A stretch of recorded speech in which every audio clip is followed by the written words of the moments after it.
We have finally come to a decision, and this was a hard one, but we're selling our Kia Forte. Let's get into story time, y'all. Oh, there she is. We're at CarMax.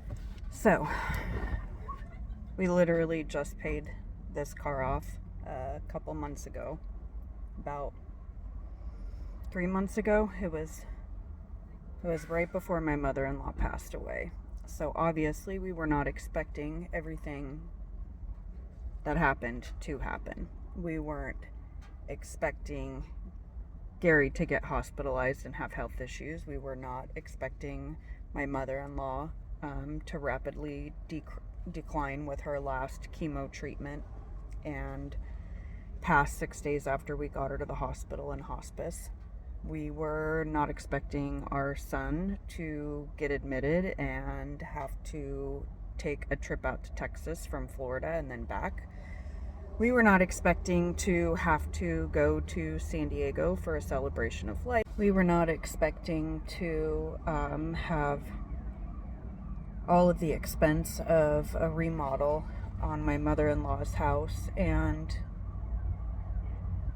to get that worked out. We definitely were not expecting all of this to be happening with me getting MRSA and sepsis and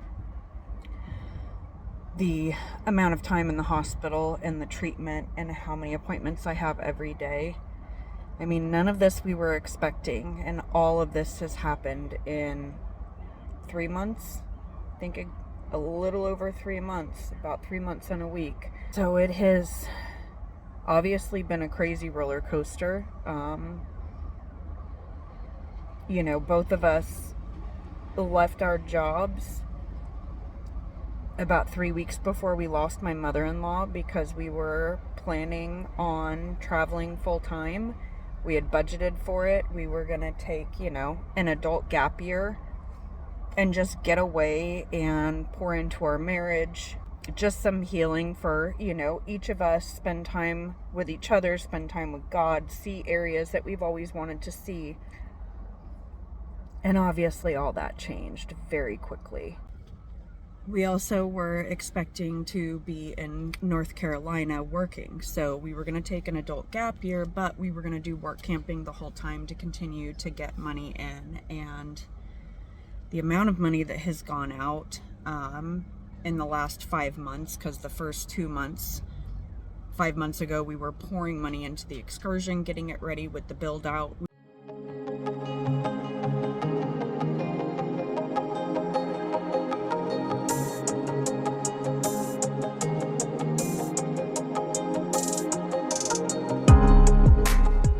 We were pouring money into our truck to get that ready to go.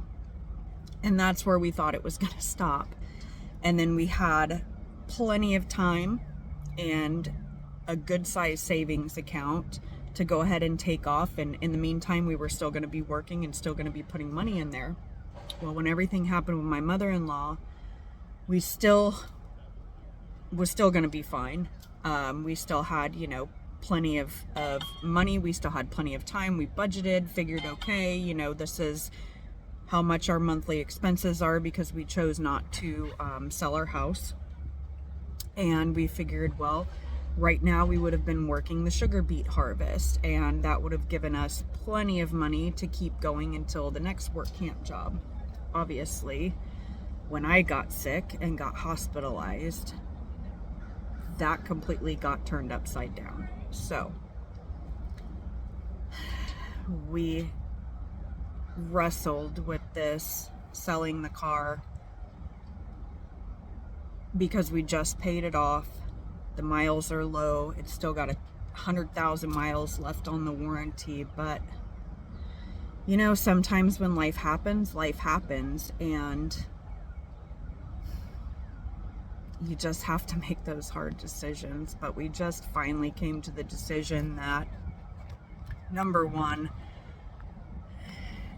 we can always make more money. Number two, it's just a car. And number three, we'd much rather sell this car than sell the Excursion or the truck. You know, and here's the thing. There's times in life where we just have to make hard decisions. And sometimes you're choosing between not so great decisions. So for us right now, you know, we just are not willing to give up on this dream that we've worked so hard for. And no, we are not rich by any means.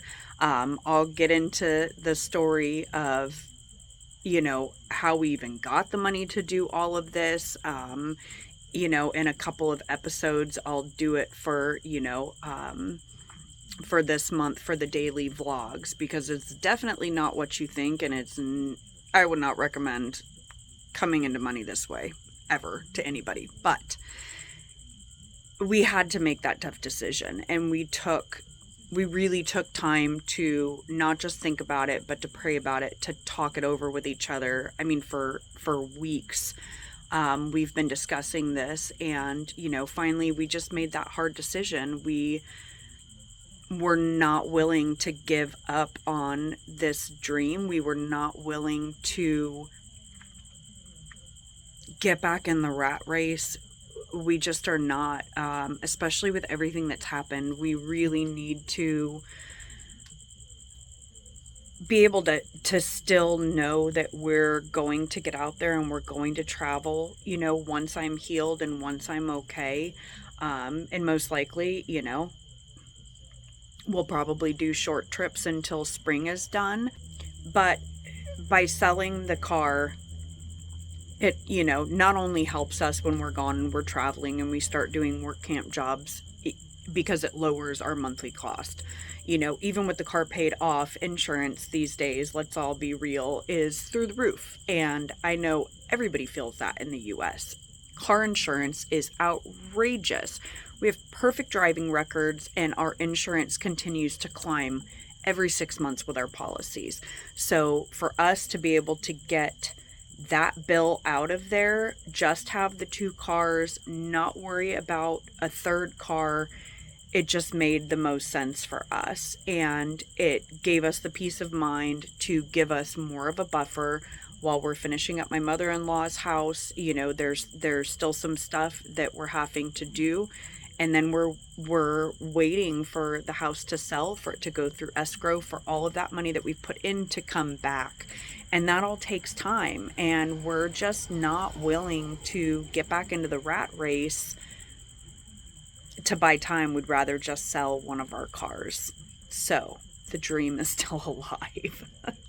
All right, so it's a done deal. Gary's in there now. They're starting on the paperwork, so at least it was, you know, what they offered us online. Kind of bummed that it did not go higher, because we just put on new rims and tires and got the ceramic coating on the windows and the tint, but it is what it is. So at least, you know, gives us some peace of mind while I continue to heal up, and he is having to get me to, you know, all of the appointments and still help with the wound care daily when I don't have an appointment at the office and we don't have my RN that comes to the house. So that's the story of the day, y'all. Sometimes, you know, you got to make hard decisions, and that's just part of life. And many times in our lives we can plan something out, and those plans just come unraveled, you know, through no fault of our own. It's just part of life, and you have to make those tough decisions. So that's where we stand today. We'll see what tomorrow holds. All right, guys, I will see you on the next episode, and until then, if you're able to, get outside and make some memories. We'll see you on the next episode. Bye-bye.